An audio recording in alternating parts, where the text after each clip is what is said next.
दोस्तों, दुनिया में कई बड़ी खोजें अब तक हुई हैं और अभी भी वैज्ञानिक नई नई डिस्कवरीज लगातार करते आ रहे हैं और ये नई डिस्कवरीज हमारी दुनिया को बदल सकती हैं। आज मैं आपको हाल ही में कुछ समय पहले की गई कुछ ऐसी सबसे कमाल के आविष्कारों के बारे में बताने वाला हूँ जो आने वाले समय में इंसानी सभ्यता और हमारी इस दुनिया पर गहरा प्रभाव डाल सकती हैं। तो चलिए दोस्तों, आगे बढ़ते हैं आज के इस काउंटडाउन की ओर, जहां मैं आपको बताऊंगा 10 सबसे कमाल की डिस्कवरीज जो अभी कुछ समय पहले ही की गई हैं। यकीन मानिए सबकी सब कमाल की हैं।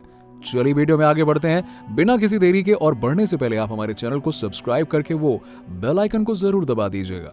नंबर 10, वीनस हमारे सोलर सिस्टम का वो ग्रह है जिस पर साल 1989 के बाद से किसी भी देश ने वीनस के लिए कोई भी मिशन नहीं किया, पर साल 2020 में वीनस पर फास्फीन गैस की डिस्कवरी हुई।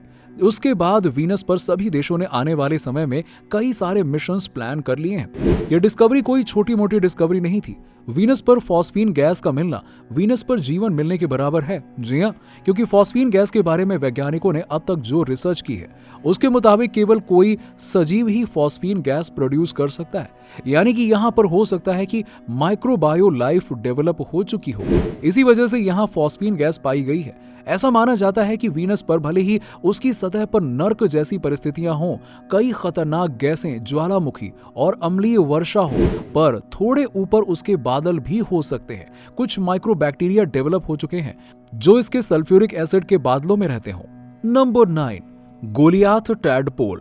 टैडपोल के बारे में हम सभी जानते हैं कि ये मात्र कुछ सेंटीमीटर के होते हैं और बड़े होने पर मेढक बन जाते हैं, पर अभी हाल ही में कुछ वैज्ञानिकों की टीम ने एक ऐसे गोलियाथ टैडपोल के बारे में पता किया है जिसका साइज एक मछली के बराबर था। अब ये हैरान करने वाली बात है कि टैडपोल का साइज इतना बड़ा कैसे हुआ, क्योंकि भले ही टैडपोल बढ़ते रहते हों लेकिन उनका रूप तो चेंज हो ही जाता है ना, वो आगे मेढक बन जाते हैं। अब ये एक हॉलीवुड मूवी की तरह है जिसमें किसी जानवर की ग्रोथ हद से ज्यादा हो गई थी। इसके बारे में जब वैज्ञानिकों ने रिसर्च की तो उन्हें पता चला कि इस टैडपोल में हार्मोनल इंबैलेंस पैदा हुआ, जिससे ऐसा हुआ कि कई बार हार्मोन्स में असंतुलन की वजह से इंसानों की हाइट भी लगातार बढ़ती रहती है और कुछ इंसान बहुत ही ज्यादा लंबे हो जाते हैं। फिलहाल ये टैडपोल अमेरिकी बुल फ्रॉग की दुनिया का सबसे बड़ा मेढक होगा। नंबर 8, आज तक का खोजा गया सबसे बड़ा कॉमेट भी साल 2021 को डिस्कवर किया गया, जिसको जून 2021 में यूनिवर्सिटी ऑफ वॉशिंगटन के टेलीस्कोप ने कैप्चर किया। इसे वैज्ञानिक पेड्रो ने खोजा जब वो नेपच्यून के ऑर्बिट के बाहर के डार्क एनर्जी सर्वे डेटा को स्टडी कर रहे थे। उन्होंने इसे देखते हुए एक अजीब ऑब्जेक्ट को देखा। ये ऑब्जेक्ट जो अजीब था एक कॉमेट था। उन्हें विश्वास नहीं हुआ और उन्होंने अपने एक एडवाइजर को बुलाकर उसे दिखाया। तब पता चला उन्हें कि ये एक कॉमेट नॉर्मल कॉमेट से 1000 गुना ज्यादा बड़ा है। उनकी इस खोज ने दुनिया में आज तक का सबसे बड़ा खोजा गया कॉमेट खोज लिया। नंबर 7, जुपिटर का नया मून भी 1 साल पहले ही खोजा गया। इससे पहले जुपिटर के 79 मून्स खोजे गए थे, पर 2021 में एक और चंद्रमा भी बढ़ गया।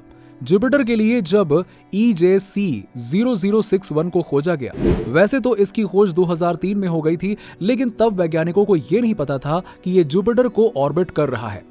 जून 2021 को जब इसे दोबारा जुपिटर का चक्कर लगाते हुए देखा गया, जिसको कैली ने देख लिया था, उन्होंने इसे आधिकारिक तौर पर जुपिटर का 80वां चंद्रमा बताया और इसके बारे में और डीपली स्टडी करने के बाद ये बताया गया कि यहाँ जुपिटर के रेट्रोग्रेड मोशन करता है। ये रेट्रोग्रेड मोशन किसी ग्रह के अपोजिट डायरेक्शन में ऑर्बिट करने की मोशन को कहते हैं, यानी कि ये जुपिटर के उल्टी डायरेक्शन में चक्कर लगाता है जिसका डायमीटर 3 किलोमीटर का है। नंबर 6, यूनिकॉर्न की डिस्कवरी भी अभी कुछ ही समय पहले हमने हाल फिलहाल में ही की थी। ये भी इंसानी सभ्यता की एक बहुत ही बड़ी कामयाबी थी और वैज्ञानिकों के लिए ये किसी बड़ी डिस्कवरी से कम नहीं था। धरती का सबसे करीबी ब्लैक होल, जिसे द यूनिकॉर्न नाम दिया गया, ये धरती से सिर्फ 1500 लाइट ईयर्स की दूरी पर है और आज तक का खोजा गया सबसे छोटा मिनी ब्लैक होल है जो सूरज से मात्र 3 गुना ही बड़ा है।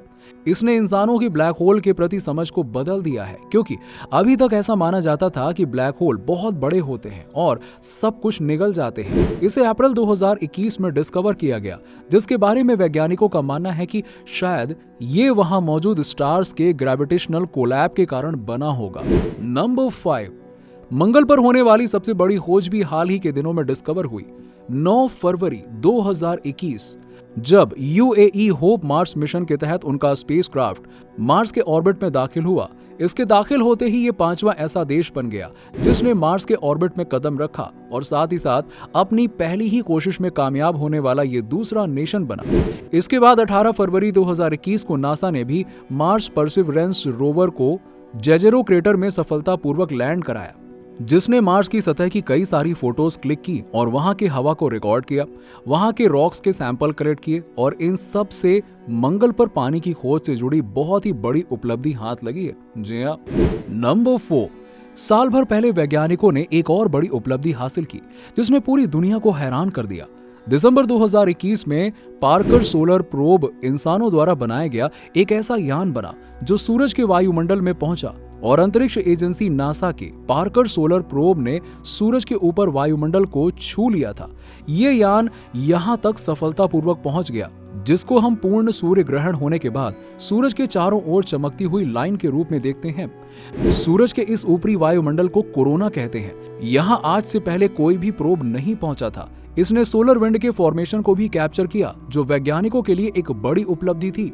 इसे इस मिशन के लिए 2018 में लॉन्च किया गया था। नंबर 3, आज से 2 साल पहले साल 2020 में धरती का दूसरा मून डिस्कवर हुआ जो साल 2021 की शुरुआत में धरती को छूकर निकल गया था। इस मून का नाम 2020 SO रखा गया। इसे 17 सितंबर 2020 को हवाई के पैन स्टार्स टेलीस्कोप से डिस्कवर किया गया था। पर पृथ्वी का ये नया चंद्रमा असल में इंसानों द्वारा ही बनाया गया था, क्योंकि वैज्ञानिकों का मानना है कि 1966 में जब सर्वेयर 2 को लॉन्च किया गया था तब ये उसके रॉकेट बूस्टर का ही एक हिस्सा था जो अलग हो गया था, जिसका डायमीटर 6 से 12 मीटर का था। इसीलिए एक तरह से इसे इंसानों द्वारा बनाया गया चंद्रमा कहा जा सकता है। इसे मिनी चंद्रमा या टेम्पररी सैटेलाइट का नाम दिया गया। ये जब पृथ्वी के करीब होकर गुजरता था तब पृथ्वी और इसके बीच की दूरी मात्र 20,20,000 किलोमीटर ही होती थी। ऐसा कहा जाता है कि अब ये वापस पृथ्वी के करीब कभी नहीं आएगा, पर कुछ वैज्ञानिक कहते हैं कि 2036 तक हो सकता है कि ये वापस लौटे। नंबर 2, इस साल स्पेस में जाने की होड़ इतनी ज्यादा मच चुकी है कि ये साल कमर्शियल स्पेस फ्लाइट्स के लिए कई एडवांस टेक्नोलॉजी और डिस्कवरी लेकर के आया है। इसीलिए वैज्ञानिकों द्वारा की गई अब तक की डिस्कवरी में कमर्शियल स्पेस फ्लाइट्स की डिस्कवरी सबसे ज्यादा खास है, जिसकी रेस में virgin galactic, Jeff Bezos, space x जैसी कंपनीज लोगों को अंतरिक्ष की सैर करवाने की रेस में आगे आ चुकी हैं, जिसमें से वर्जिन गैलेक्टिक कंपनी के ऑनर रिचर्ड ब्रांसन भारतीय मूल की श्रेसा बैंडल को साथ लेकर के स्पेस की सैर उन्हें करवा चुके हैं। और इसके अलावा जेफ बेजोस के ऑनर भी अपने छोटे भाई, एक स्टूडेंट और एक फीमेल एविएटर के साथ इन सबको स्पेस की सैर करवा चुके हैं। स्पेस एक्स के एलोन मस्क भी एक खास मिशन के तहत जल्द ही कई सारे लोगों को बहुत ही कम पैसों में स्पेस की दुनिया की सैर करवाने वाले हैं। इसलिए ये कहा जा सकता है कि कमर्शियल स्पेस फ्लाइट हाल ही के सालों में एक बड़ी खोज है। नंबर 1, एक नए सितारे का जन्म। अब तक की गई सभी डिस्कवरीज में हबल टेलीस्कोप के जरिए सबसे अद्भुत और सबसे खास डिस्कवरी ब्लैक होल और नए तारे के जन्म को लेकर हुई है। अमेरिकी स्पेस एजेंसी नासा ने हबल टेलीस्कोप से कैप्चर की गई डेटा के आधार पर बताया कि धरती के पास एक बौनी आकाशगंगा में एक ब्लैक होल है जो सितारे को जन्म देते हुए देखा गया है। ब्लैक होल के बारे में इंसान की समझ को भी एक बड़ा झटका लगा, क्योंकि अभी तक ब्लैक होल को केवल विनाश करने वाला माना जाता था। पर हबल की खोज दिखाती है कि बौनी आकाशगंगा हैनिज 2-10 के भीतर एक ब्लैक होल सितारों को खत्म करने के बजाय उनके जन्म में मदद कर रहा है। ब्लैक होल हैनिज 2-10 में हो रहे नए तारों के जन्म के लिए फायरस्टॉर्म में योगदान दे रहा है। ये पिक्सिस के साउथ तारा मंडल में 3 करोड़ प्रकाश वर्ष की दूरी पर है। तो दोस्तों, ये कमाल की डिस्कवरीज हाल ही के कुछ समय में हुई हैं जो पृथ्वी पर इंसानी सभ्यता के आने वाले फ्यूचर को बदल कर रख सकती हैं और इससे इंसानी समझ को एक नया आयाम मिला है। आपको इन डिस्कवरीज में से कौन सी डिस्कवरी सबसे ज्यादा पसंद आई? आप हमें नीचे कमेंट सेक्शन में कमेंट करके जरूर बताइए और वीडियो अच्छा लगा हो तो चैनल को सब्सक्राइब करना मत भूलिएगा।